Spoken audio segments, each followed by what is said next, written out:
Look, I may have been naive going into this. Nothing in life prepares you for a parent running for the President of the United States. Nothing. There's no training. And I would say that's true of probably even a political family. Nothing prepares you.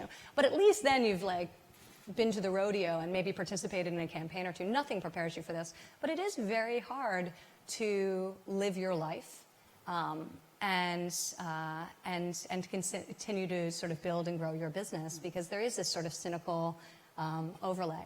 I will say, you mentioned it before, but I made a very purposeful determination at the beginning of this campaign not to talk policy, because I'm not the candidate. I'm not an advisor. I'm a daughter. So my opinion is a distraction. And it's truthfully, I don't believe all that relevant. My father's opinion is what the American people care about, because they're the ones he's voting for.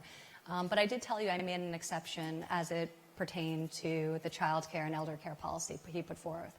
And I'm really proud of that. Which represents such a significant departure from Republican orthodoxy up until now. How much pushback did you get when you were trying to build support for that? I thought I would get tremendous, but I went down to D.C. because I knew that there would be some pushback. And I met with some of the top Republican lawmakers on Capitol Hill, and the support was incredible.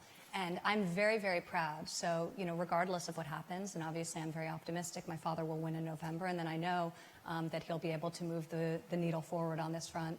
But regardless of what happens, I feel that this campaign and the small role that I played in it will move the needle on some really important issues. Look, some of the statistics that blow my mind is now that childcare is the single largest family expense in more than half of American households, even exceeding the cost of housing. That's insane. It's unsustainable. The tax code was also written in a time 65 years ago when dual income families were not the norm. This needs to reflect the composition of the modern workforce. So you combine that with the fact that now motherhood is the greatest predictor of gender inequality, or the greatest predictor of wage inequality, even surpassing gender.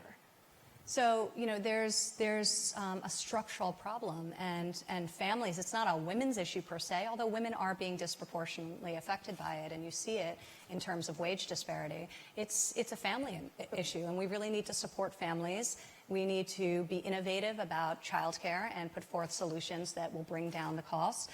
And we need to treat it like a cost of doing business, because it is. I can't go into the office if my children aren't looked after, especially when they're younger and not yet in the school system.